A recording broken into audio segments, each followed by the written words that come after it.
છોટાઉદેપુરમાં છૂટક પાથરા અને શાકભાજી વેચતા લોકોમાં ભારે રોષ જોવા મળી રહ્યો છે।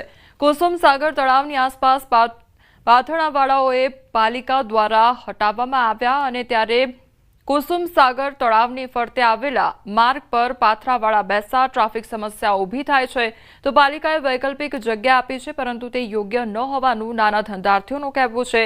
પાથરાવાળા નગરપાલિકા કચેરીએ પહોંચ્યા, યોગ્ય વૈકલ્પિક વ્યવસ્થા કરવામાં આવે તેવી માંગ સાથે પાલિકાના કમ્પાઉન્ડમાં એકઠા થયા હતા તો વૈકલ્પિક વ્યવસ્થા ન આપે ત્યાં સુધી મૂળ જગ્યા પર બેસવા માટે મંજૂરીની માંગ કરી છે તો નિકાલ ન આવે ત્યાં સુધી બેસી રહેવાની ચીમકી આપી કોંગ્રેસ નેતા અર્જુન રાઠવા પણ પાથરાવાળાના સમર્થનમાં આવ્યા છે।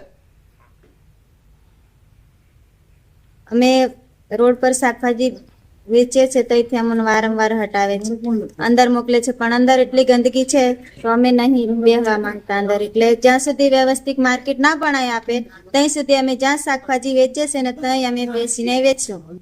શાકભાજીનો ધંધો કરે ત્યાં અમને માર્કેટની સુવિધા નહીં મળે, એટલે માર્કેટ કમ્પ્લીટ બ્લોક બહાડી આલે, કોણ તો ઉપરનું છત્રી આ તે ગમે તે સોયડો કરી આપે, કોણ તો સંડાસ બાથરૂમ બધીની સુવિધા હોય તો અમે અંદર બેસવાની, તો અમે જ્યાં શાકભાજી વેચીએ ત્યાં અમે વેચવાના છે।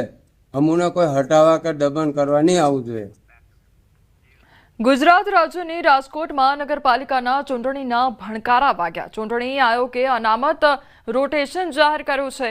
મહાનગરપાલિકાની 18 બોર્ડની 72 બેઠકો પૈકી 36 સ્ત્રી અનામત છે। મહાનગરપાલિકાની અન્ય બેઠકોની વાત કરીએ તો 5 અનુસૂચિત જાતિ, 1 અનુસૂચિત આદિજાતિ માટે 19 બેઠકો, પછાત વર્ગ માટે મળી કુલ 50 બેઠકો અનામત તો 22 બેઠકો સામાન્ય છે।